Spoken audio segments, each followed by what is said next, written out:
大家早安。气象署已经在今天清晨5点30分，针对第11号台风杨柳发布海上台风警报。我们要特别提醒台湾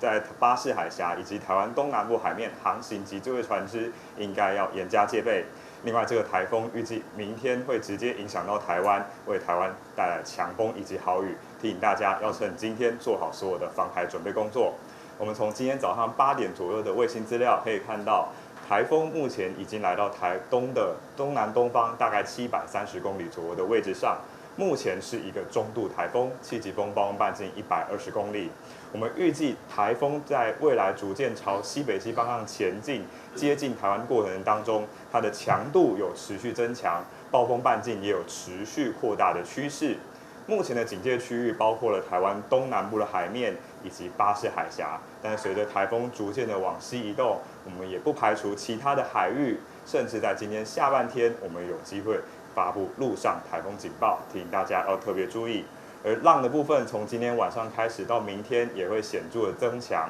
今天各地沿海的浪都还不是很大，但是到了晚上开始，东半部沿海的风浪会逐渐增大到2米。明天各沿海普遍浪高会超过3米，尤其是在台风中心附近，甚至有5米到8米左右的大浪。因此要提醒大家要避免前往海边，甚至是海面上的作业活动。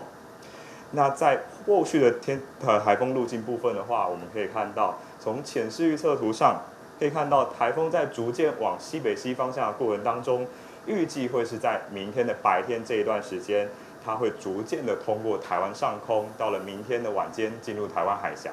因此，明天将会是这个台风为台湾带来比较大的风以及比较大的雨的一天。那由目前的预报资料上面，我们可以看到，以风的部分的话，我们从风的趋势图上面来看那风的趋势图上，黄色的区域的话，其实就代表阵风可能有来到8级以上到9级的部分那可以看到，今天白天在台湾附近的话，各地的风，沿海的风都是比较小的，是比较风平浪静的一天。但是从今天晚上开始到明天的清晨，随着台风逐渐的靠近，我们可以看到在东半部的外海，逐渐开始会有8级到9级的阵风出现，沿海的风势呢也会逐渐的增强。那当然到了明天白天，台风整个通过台湾上空，我们预计在台湾各沿海地区普遍都会有8级以上的阵风。另外在彰化以南、花莲、台东，甚至会有阵风11级以上的阵风出现，包括澎湖风势也是蛮大的。那尤其是在台风登陆的台东地区，甚至可能会有更高的阵风出现。我们也已经针对了台湾各地发布陆上强风特报，请大家要特别的注意。而降雨的部分的话，也是在明天会达到比较大的高峰。今天各地的天气大致上还是比较晴朗、比较稳定的。西半部呢，跟山区会有些午后的雷阵雨。从今天深夜开始，台风外围环流的水汽逐渐移入了基隆北岸、宜兰这边，会开始有些阵雨出现。不过最大的降雨预计会发生在明天台风通过的时候，包括东半部地区、嘉义以南跟澎湖，可能都会有大雨甚至豪雨以上的降雨出现。其中包括花东地区、南部山区可能会有豪雨等级以上的降雨。其他地方雨势相对来说没那么大，不过在山区也可能会有局部性的大雨出现那这个台风它移动速度很快，预计主要的影响是在礼拜3到礼拜4之后逐渐的远离。除了清晨的时候金门可能风雨还比较大之外，到白天开始各地的风雨都有明显趋缓的趋势。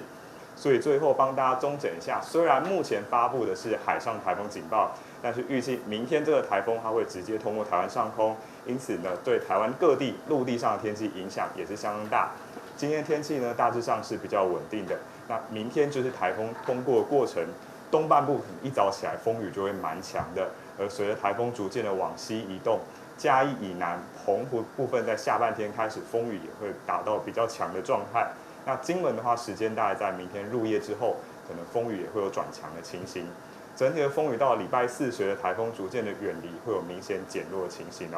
那要特别提醒大家，在这一段时间，要提醒大家避免前往海边、山区活动。那明天台风会逐渐的影响到台湾地区的天气，提醒大家要趁着今天天气还算稳定的时候，做好所有的防台工作。以上是今天早上的台风动态说明。